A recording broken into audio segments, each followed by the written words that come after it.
Hi, I'm Danielle the Clay Lady. Welcome to my studio on the Clay Ladies campus in Nashville, Tennessee.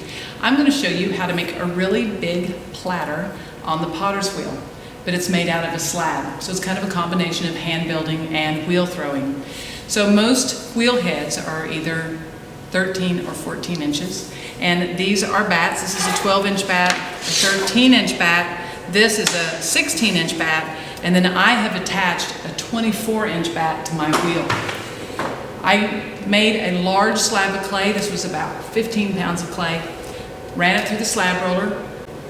I used a rubber rib to compress and smooth the top side. I put my bat on top of that slab, flipped it over, and then I've used the rib to clean and smooth and compress this side. I've got it attached to the wheel. Obviously I had to take the splash pans off because this is larger than the splash pans, but it's not a really wet process, so that's going to be okay. Now obviously this is not round, so I can use my finger to find where the solid circle would be. Once I find that, I'm going to use my needle tool. Cut all the way around. And then this is some scrap clay that you can wedge up and make another slab platter. I'm going to use my sponge and I'm going to make some throwing rings from the middle to the outside. It's already compressed. Since it's already compressed, I'm really just making throwing rings. I'm not really doing a lot of compression since it ran through that slab roller. The advantage to the slab roller and also compressing with the rib on both sides is that you have a really strong piece of clay, so you don't have to worry about cracking. Once I get to the outside, I'm going to slow my wheel down. When you're on the inside of a piece, you can have the wheel a bit faster, but the farther out you go, the slower your wheel needs to go. I'm going to use my sponge, making sure I have plenty of water. Now there is no water between the clay and the bat, so this edge will come up really easy as I take my sponge and I start pushing inward. I'm creating a little channel with my fingers and my sponge, and I'm pushing this in.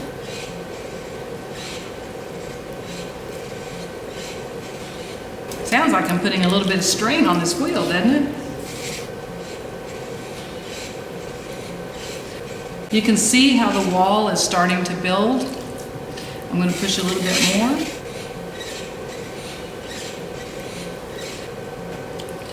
After I get a nice thick wall, I'm able to pull this up again slowly. Pulling this up, straight up. Down here there's a little extra clay, so I'm going to use my sponge and get underneath that and really pull this straight up. I'm going to use my rib and clean this up, really bevel that edge down there. There won't be any trimming on this platter. Also, because the slab was on a dry bat, I'm also not going to have to run a wire underneath it. So I'm almost at the finishing touches. Before I pull the rim, I want to make sure everything is just as I want it. The inside corner is good. So I can pull this up. And I'm going to start shaping, making sure I'm slipping across the surface. Pull out this rim. Clean this up.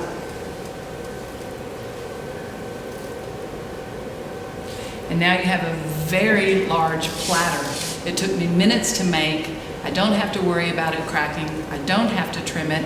I'll just cover this up loosely, let it dry slowly, and I'll be able to pick it up, write my name on the bottom, and have a wonderful serving platter. I have done stacking platters using all the different sizes of bats. Do practice on a smaller bat first just to get the feel of how to slowly push that clay in to build up the wall to pull and shape. I hope you enjoy making your slab platter. If you're ever in Nashville, come visit us at the campus and see what happens when artists create together.